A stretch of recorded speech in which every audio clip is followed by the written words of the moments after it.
நம்ம இன்னைக்கு இந்த வீடியோவில் கேல் நியூபோர்ட் எழுதிய டீப் ஒர்க் புக் பற்றி தாங்க பார்க்க போகிறோம். ஸோ வாங்க ஆரம்பிக்கலாம். Let's begin. பில் கேட்ஸோட மைக்ரோசாஃப்ட் அண்ட் ஜேகே ரோலிங்கோட Harry Potter book series worldwide ஃபேமஸாக இருக்குது. பார்க்க போனால் உலகத்தில் நிறையவே ப்ரோக்ராமர்ஸ் இருக்காங்க அண்ட் ரைட்டர்ஸும் இருக்காங்க. பட் ஏங்க இவங்களோட ஹாரி பாட்டர் சீரீஸும் மைக்ரோசாஃப்ட்டும் இவ்வளோ ஃபேமஸாக இருக்குது? பிகாஸ் இவங்க ரெண்டு பேருமே அவங்களோட ஃபீல்டில் டீப் ஒர்க் பண்ணாங்க. இப்போது இது ரொம்பவே ரேர் டெக்னிக். ரொம்ப கம்மி பேர்கிட்ட தாங்க இந்த டெக்னிக்லாம் இருக்குது. இப்போது உங்களுக்கு ஒரு கேள்வி வரலாம், இந்த டீப் ஒர்க்னா என்னதுன்னு. ஒர்க்குன்னு பார்த்தீங்கன்னா ஒர்க்கு ரெண்டு டைப்ஸாக இருக்குது. ஒன்று ஷாலோ ஒர்க், அடுத்தது டீப் ஒர்க். ஷாலோ ஒர்க்னா எந்த வேலை நீங்கள் டிஸ்ட்ராக்ஷனோட பண்ணுறீங்களோ அதாங்க ஷாலோ ஒர்க். ஃபார் எக்ஸாம்பிள், பேசிட்டே உங்கள் ஆஃபீஸில் நீங்கள் வேலை செய்கிறது, யாராச்சும் உங்ககிட்ட பேசும் போனால் நீங்கள் ஃபோனை நோண்டிகிட்டு இருக்கிறது, அண்ட் பாட்டு கேட்டுட்டு ஏதாச்சும் ஒரு ப்ராஜெக்டில் வேலை செய்கிறது. இது மாதிரி மல்டி டாஸ்கிங்னு சொல்லிட்டு டிஸ்ட்ராக்ஷனோட வேலை செய்கிறது பேர் தாங்க ஷாலோ ஒர்க். ஷாலோ ஒர்க்கால் உங்களோட ப்ராடக்டிவிட்டி கம்மியாகும் அண்ட் டைம் வேஸ்ட் அதிகமாகும். திரும்ப ஃபேஸ்புக், இன்ஸ்டாகிராம், வாட்ஸ்அப் செக் பண்ணுறதுனால இது மாதிரி நீங்கள் லைஃப் லாங் பண்ணிகிட்டே இருந்தாலும் சரி, அதால் உங்கள் லைஃப்பில் ஒரு இம்ப்ரூவ்மெண்ட்டும் வரப்போகிறது இல்லை. அதுவே இன்னொரு பக்கம் டீப் ஒர்க் அப்படின்னா டிஸ்ட்ராக்ஷன் ஃப்ரீ என்வாயர்மெண்ட்டில் ப்ரொஃபஷனலால் பண்ணுற ஒரு ஆக்டிவிட்டி. இது கொஞ்சம் டிஃபிகல்ட்டு தான். பட் ஒரு இம்பார்ட்டன்ட் இன்டலெக்சுவல் ஒர்க்கை அதை டிஸ்ட்ராக்ஷன் ஃப்ரீ இல்லாமல் நீங்கள் ரொம்ப நேரத்துக்கு பண்ணலாமா? பட் டீப் ஒர்க் பண்ணுறதுக்கு உங்களுக்கு டிஸ்ட்ராக்ஷன் ஃப்ரீ என்வாயர்மெண்ட் வேணும். அப்படி இருந்தால் உங்களோட திங்கிங் கெப்பாசிட்டி ரொம்பவே இன்க்ரீஸ் ஆகிருமா. தட் உங்களோட work valuable and hard to ரெப்ளிகண்ட்டாக இருக்கும். அப்படின்னா யாராலையும் உங்களோட வேலையை திருட முடியாது அண்ட் காப்பியும் பண்ண முடியாது. For example, American writer Mark Twain அவரோட வீட்டில் ஒரு ஐசோலேட்டட் ரூமில் போய் பூட்டிட்டு வேலை செய்ய ஆரம்பிச்சிருவாராம். தட் அவங்க வீட்டில் இருக்கவங்களாம் அவரை ஹார்ன் அடிச்சு தாங்க கூப்பிடுவாங்க.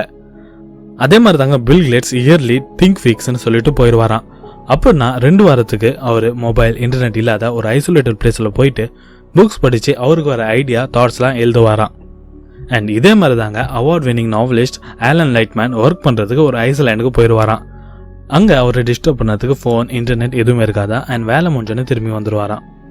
இப்போது நீங்கள் நினைக்கலாம் தட் நம்மளோட வேலையை நம்ம டிஸ்ட்ராக்ஷன் இருந்துமே நம்மளால் அது பண்ண முடியும்னு. ஸோ நம்மளுக்கு ஏன் இந்த டிஸ்ட்ராக்ஷன் ஃப்ரீ டீப் ஒர்க் வச்சு நம்ம என்ன பண்ண போகிறோன்னு?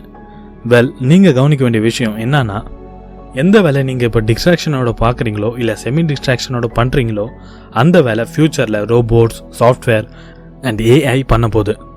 ஸோ உங்கள்கிட்ட இந்த டீப் ஒர்க் ஸ்கில் இல்லைன்னா உங்களை மாதிரி 1000 பேர் வெளியே நிற்கிறான் உங்களோட கம்மியான காசில் அந்த வேலையை பண்ணி முடிக்கிறதுக்கு.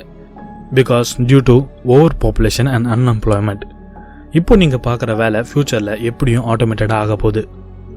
இப்போது இந்த ஷாலோ ஒர்க் எவ்வளோ கேட்டதுன்னு ஒரு கான்செப்ட் வச்சு புரிஞ்சிக்கலாம். அதாங்க அட்டென்ஷன் ரெசிடியூ. இப்போ நீங்கள் 100% ஃபோக்கஸோட ஒரு ப்ராஜெக்டில் வேலை செஞ்சுட்டு இருக்கீங்க. அப்போ தாங்க உங்களோட ஃபோனில் ஒரு நோட்டிஃபிகேஷன் வருது. அதை நீங்கள் செக் பண்ணுறீங்க அண்ட் திருப்பி நீங்கள் உங்களோட வேலையை கண்டினியூ பண்ணும்போது உங்ககிட்ட 70 to 80% கான்சன்ட்ரேஷன் மட்டும்தாங்க இருக்கும். அந்த 20 to 30% வேஸ்டான கான்சன்ட்ரேஷன் பேர் தாங்க அட்டென்ஷன் ரெசிடியூ. அண்ட் திரும்ப நீங்கள் 100% ஃபோக்கஸோட வேலை செய்கிறதுக்கு உங்களுக்கு ரொம்பவே டைம் எடுக்கும். இதே மாதிரி தாங்க மல்டி டாஸ்கிங்கில் நீங்கள் ஒரு வேலையிலேருந்து இன்னொரு வேலைக்கு ஸ்விட்ச் பண்ணும்போது உங்களோட கான்சன்ட்ரேஷன் வேஸ்ட் ஆகிட்டே இருக்கும். ஸோ உங்களோட 100% உங்களால் என்றைக்குமே கொடுக்க முடியாது. ஸோ நீங்கள் ரேர், வேல்யூபிள், யூனிக் ஆகணும்னு நினைக்கிறீங்கன்னா நீங்கள் டீப் ஒர்க் எப்படி பண்ணுறதுன்னு ஃபஸ்ட்டு புரிஞ்சுக்கணும். பிகாஸ் இப்போ இருக்க டிஜிட்டல் வேர்ல்டுக்கு அடிக்ட் ஆன மக்கள் ஃப்யூச்சரில் வெறும் 8 செகண்டுக்கு கூட கீழே தாங்க அவங்களோட அட்டென்ஷன் நிலையாக நிற்குமா. அப்போது நீங்கள் டீப் ஒர்க் பண்ணுற கேப்பபிலிட்டி உங்ககிட்ட இருந்தால் நீங்கள் தாங்க யூனிக் அண்ட் வேல்யூபிள் பர்சனாக இருப்பீங்க உங்களோட ஃபீல்டில். ஆத்தர் என்ன சொல்கிறாருன்னா, இப்போ வரப்போகிற ஃப்யூச்சர் எக்கானமியில் 3 பேர் தாங்க சர்வை பண்ண முடியும். ஃபர்ஸ்ட், யார்கிட்ட அதிகமாக காசு இருக்கோ அது வச்சு நிறைய கம்பெனி வாங்குறவங்க. Second, modern AI and technologies புரிஞ்சுக்கிட்டு அதுக்கேற்ற மாதிரி அது கூடவே வேலை செய்கிறவங்க. அண்ட் தேர்ட், யார் அவங்களோட ஃபீல்டில் எக்ஸ்பர்ட்டாக இருக்காங்களோ அவங்க. இப்போது நம்மள மோஸ்ட் ஆஃப் த பீப்புளுக்கு சூட்டபிள் ஆப்ஷன் 3 தாங்க நம்மளோட ஃபீல்டில் எக்ஸ்பர்ட் ஆகிறது. நம்மளோட ஃபீல்டில் நம்ம எப்படி எக்ஸ்பர்ட் ஆக முடியும்னா நம்மளோட ஃபுல் ஃபோக்கஸ் அண்ட் கான்சன்ட்ரேஷனோட டீப் ஒர்க் பண்ணால் மட்டும்தாங்க அது முடியும்.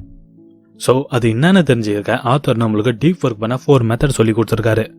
அதை நம்மளோட நீட்ஸுக்கு ஏற்ற மாதிரி நம்ம அதை சூஸ் பண்ணிக்கலாமா? First, monastic deep work. அப்படின்னா ஒரு மாக்கு மாதிரி நம்மளோட கோல்ஸ் முடிக்கிற வரைக்கும் நம்ம ஐசோலேட்டடாக இருக்கணுமா. For example, 1970s bill Gates 8 வாரத்துக்கு அவரை தனிமைப்படுத்திக்கிட்டாரு. அண்ட் அதுக்கப்புறம் அவர் மைக்ரோசாஃப்டோட ஃபர்ஸ்ட் வெர்ஷனை கண்டுபிடிச்சாரு. அது ஃப்யூச்சரில் மைக்ரோசாஃப்டாக மாறிச்சு அண்ட் இன்றைக்கி அது ஒரு $1 பில்லியன் கம்பெனியாக உருவாயிருக்கு.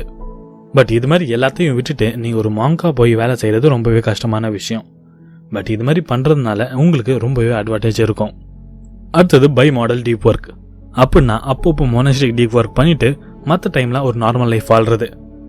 அண்ட் இது யாரால் ஃபுல்லாக ஐசோலேட் ஆக முடியாதோ அவங்க இந்த மெத்தடை ஃபாலோ பண்ணலாம்.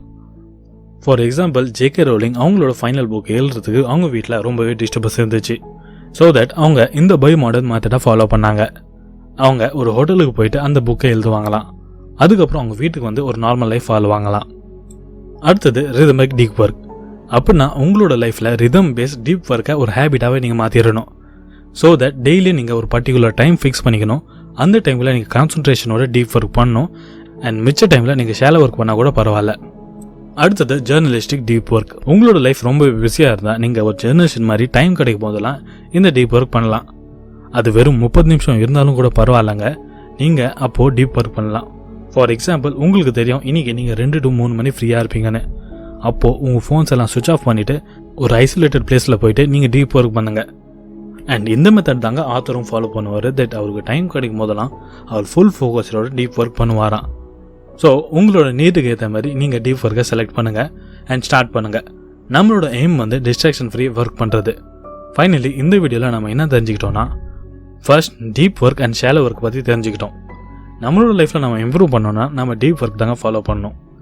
டீப் ஒர்க்கை 4 டைப்ஸாக பிரிக்கலாம்: monastic, bimodal and rhythmic and journalistic. உங்களுக்கு ஏற்ற மாதிரி நீங்கள் டீப் ஒர்க்கை செலக்ட் பண்ணுங்கள் அண்ட் உங்களோட ஃபீல்டில் நீங்கள் எக்ஸ்பர்ட் ஆகுங்க. இது மாதிரி நிறைய இன்ஃபர்மேஷன் இந்த புக்குள்ளே இருக்குது. இதுக்கான லிங்கை என் டிஸ்கிரிப்ஷனில் கொடுத்துருக்கேன். அங்கேருந்து நீங்கள் இந்த புக்கை வாங்கிக்கலாம். ஃபைனலி தேங்க்ஸ் ஃபார் வாட்சிங். இந்த வீடியோ பிடிச்சிருந்தா லைக் போடுங்க, உங்கள் தாட்ஸை கமெண்ட் பண்ணுங்கள். அண்ட் இந்த இன்ஃபர்மேஷன் யூஸ்ஃபுல்லாக போட்டுச்சுன்னா உங்கள் ஃப்ரெண்ட்ஸ் அண்ட் ஃபேமிலி மெம்பருக்கு ஷேர் பண்ணுங்கள். இது மாதிரி வீடியோஸை பார்க்க சேனலுக்கு சப்ஸ்கிரைப் பண்ணுங்கள் அண்ட் பக்கத்தில் இருக்க பெல் ஐக்கன் ப்ரெஸ் பண்ணுங்கள். அப்போ தான் என்னோட லேட்டஸ்ட் வீடியோ உங்கள் நோட்டிஃபிகேஷன் வரும். அண்ட் முக்கியமாக the most important thing, thanks for you valuable time.